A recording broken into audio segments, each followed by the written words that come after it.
کچھ لوگ یہ سمجھتے ہیں کہ امام مہدی علیہ السلام سامرہ میں موجود سرداب میں غائب ہو گئے تھے۔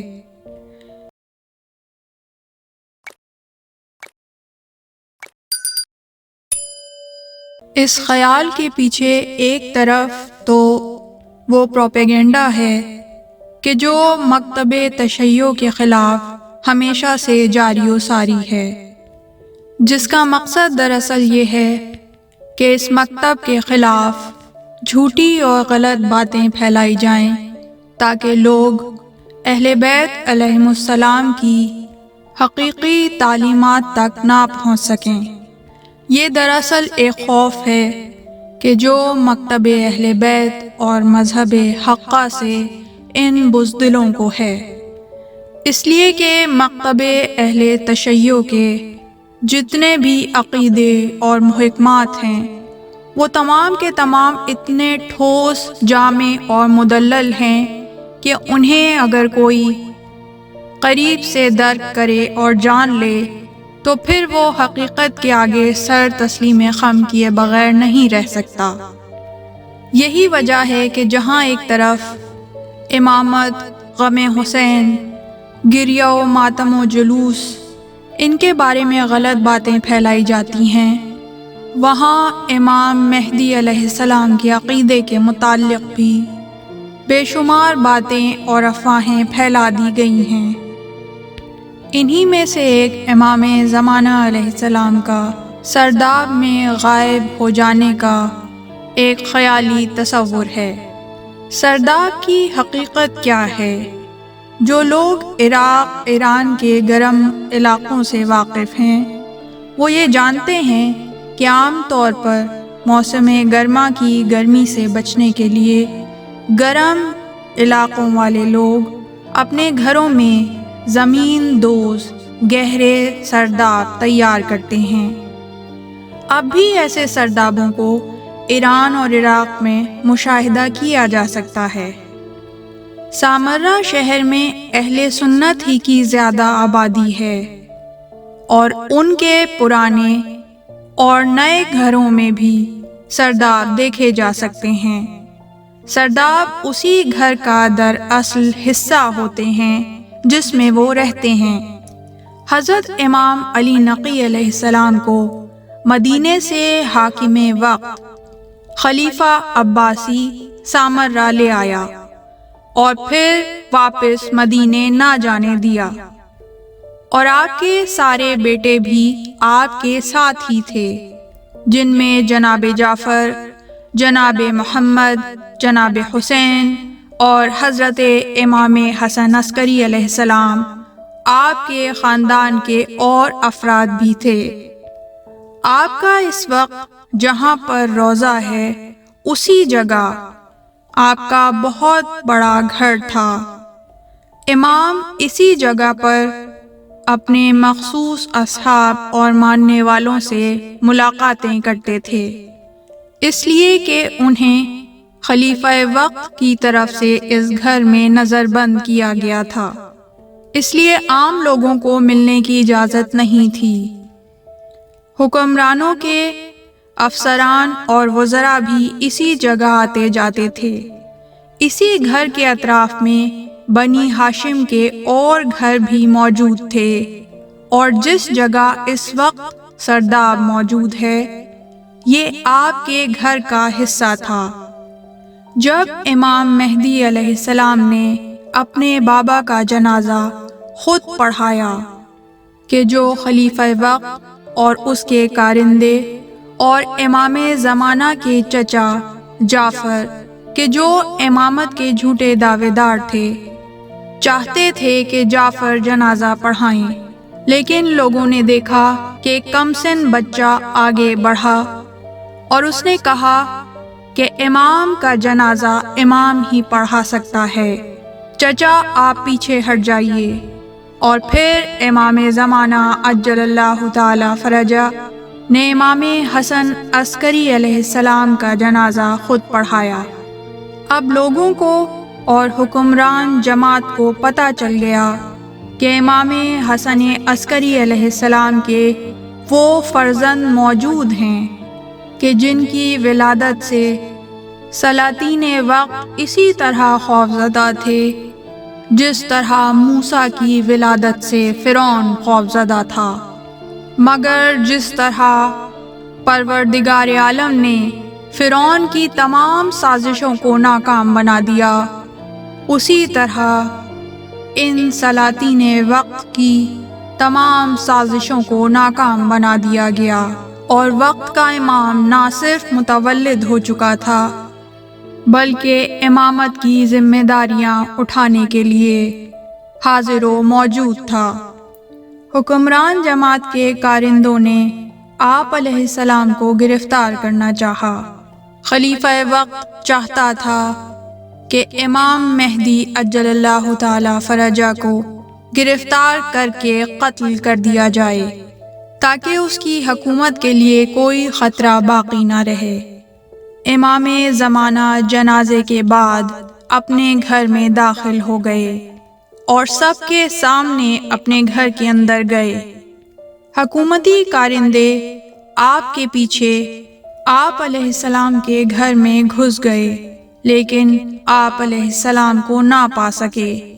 کچھ ہی عرصے بعد اس گھر کو عباسی خلیفہ نے مکمل طور پر مسمار کر دیا، اور کافی عرصہ گزرنے کے بعد ایک اور عباسی خلیفہ جو علماء اہل سنت میں سے تھا، اس نے اس گھر کی یاد میں اس گھر والی جگہ پر جو سرداب موجود تھا اور ائمہ علیہم السلام کے گھر کا ہی حصہ تھا، اسے محفوظ کر لیا۔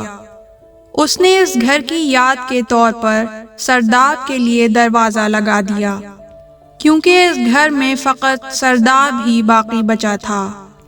باقی رہی یہ بات کہ حضرت امام مہدی عجل اللہ تعالی فرجہ کس طرح ان کی نظروں سے اوجھل ہو گئے، تو یہ اللہ کا اپنا نظام ہے۔ جس طرح رسول اللہ شب ہجرت کفار کے درمیان سے چلے گئے اور کوئی آپ کو نہ دیکھ سکا، تو اسی طرح آپ کے 12ویں خلیفہ کی حفاظت کے لیے اللہ تعالیٰ نے انتظام فرمایا۔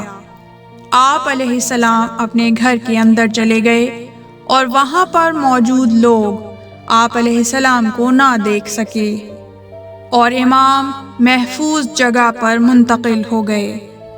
باقی رہا کم سنی کے عالم میں علمی برتری اور منصب امامت پر فائز ہونا، تو اس سے پہلے حضرت امام محمد تقی علیہ السلام اور حضرت امام علی نقی علیہ السلام کم عمری میں امامت کے منصب پر پہنچے۔ قرآن مجید میں حضرت عیسیٰ علیہ السلام، حضرت یحییٰ علیہ السلام بھی بچپن میں نبوت کے عہدے پر فائز ہوئے۔ ہم آج اس بات کا بخوبی مشاہدہ کر سکتے ہیں کہ کس طرح مختلف مذاہب والے اپنے اکابرین کی یادگاروں کا احترام کرتے ہیں۔ جس جگہ ان کے اکابرین نے جنم لیا ہوتا ہے، جہاں پر انہوں نے درس پڑھا ہوتا ہے، جس جگہ پر انہوں نے زندگی گزاری ہوتی ہے، ان کے استعمال کی چیزوں کو قومی ورثہ قرار دے کر محفوظ کر لیا جاتا ہے اور ان کا احترام کیا جاتا ہے۔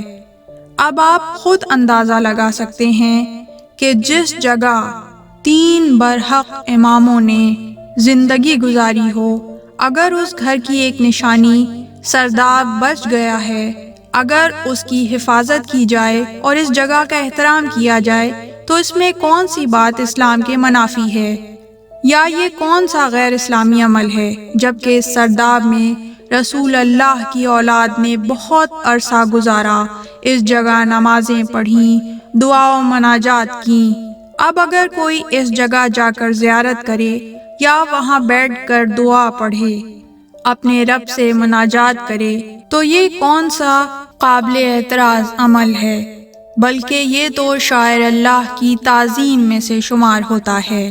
شیعہ اثنا عشری کے عقیدے کے مطابق امام مہدی علیہ السلام کسی شہر کے سرداب سے باہر نہیں آئیں گے، نہ ہی وہ کسی سرداب میں زندگی گزارتے ہیں۔ بلکہ عقیدہ حقہ کے مطابق حضرت امام مہدی علیہ السلام صحراؤں، پہاڑوں اور جنگلوں میں زندگی گزارتے ہیں، جس کا علم فقط اللہ تعالیٰ کو ہے، اور ایسا بہت سارے انبیاء علیہ السلام کے لیے بھی ہوتا رہا۔ کوئی غاروں میں رہا تو کوئی دریاؤں میں، کوئی صحراؤں میں تو کوئی مچھلی کے شکم میں۔ اور جب امام مہدی اجل اللہ تعالی فرجہ کا ظہور ہوگا تو وہ مکہ شہر سے، اور وہ بھی مسجد الحرام کعبۃ اللہ سے ہوگا۔ اس پر مکتب شیعت کا مکمل اتفاق ہے، اور اس کے علاوہ کوئی ایک روایت بھی موجود نہیں ہے۔ باقی یہ بات کہ امام مہدی اجل اللہ تعالی فرجہ اب تک زندہ کس طرح ہیں، تو جس طرح حضرت عیسیٰ علیہ السلام زندہ ہیں، حضرت الیاس اور حضرت ادریس زندہ ہیں، اللہ کے ولی حضرت خضر زندہ ہیں، یہاں تک کہ دشمن حق ابلیس ملعون تک زندہ ہے۔ اللہ تعالیٰ جس کو چاہتا ہے طول عمر عطا کر سکتا ہے۔ ان اللہ علی کل شیء قدیر، ہر ایک شے پہ قدرت، ہر ایک شے پہ دسترس ہے پروردگار عالم کو۔ اللہ تعالیٰ نے اسی طرح اپنے آخری نمائندے کو بھی زندہ رکھا ہوا ہے، جس طرح اللہ کے عبد صالح حضرت خضر اس زمین پر موجود اور زندہ ہیں۔ حضرت موسیٰ علیہ السلام کے دور میں بھی وہ موجود تھے اور لوگوں میں رہتے تھے، لیکن لوگ ان سے ناواقف تھے۔ اسی طرح امام مہدی علیہ السلام بھی لوگوں میں ہیں اور لوگ ان سے واقف نہیں ہیں۔ آپ حج پر موجود ہوتے ہیں، مدینہ منورہ، نجف اشرف، کربلا معلیٰ، کاظمین، سامرہ، مشہد مقدس میں اپنے آباء و اجداد کے روضوں کی زیارت کے لیے تشریف لے جاتے ہیں۔ اہل سنت کے عالم حافظ الشافعی المتوفی لکھتے ہیں، امام کی بقا حضرت عیسیٰ علیہ السلام کی مانند ہے، وہ عام غذا پانی کے بھی محتاج نہیں ہیں، باوجود یہ کہ وہ حضرت مہدی عجل اللہ تعالی فرجہ کی طرح بشر ہیں۔ ان دونوں کی بقا اللہ کے امر سے ہے، اللہ کے امر سے اپنے لیے رزق وصول کرتے ہیں۔ پروردگار عالم ہمیں صحیح معنوں میں عاشقان مہدی اور پیروان مہدی بنا دے، ہمیں ایسے مومن کے قالب میں ڈھال دے کہ جن مومنین کا شمار لشکر مہدی میں ہوگا۔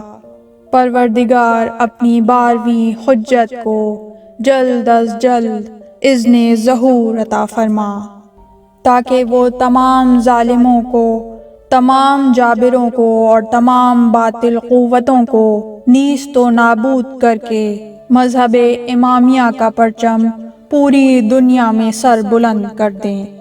اللہم صلی علی محمد وآل محمد، اللہم عجل لولیک الفرج۔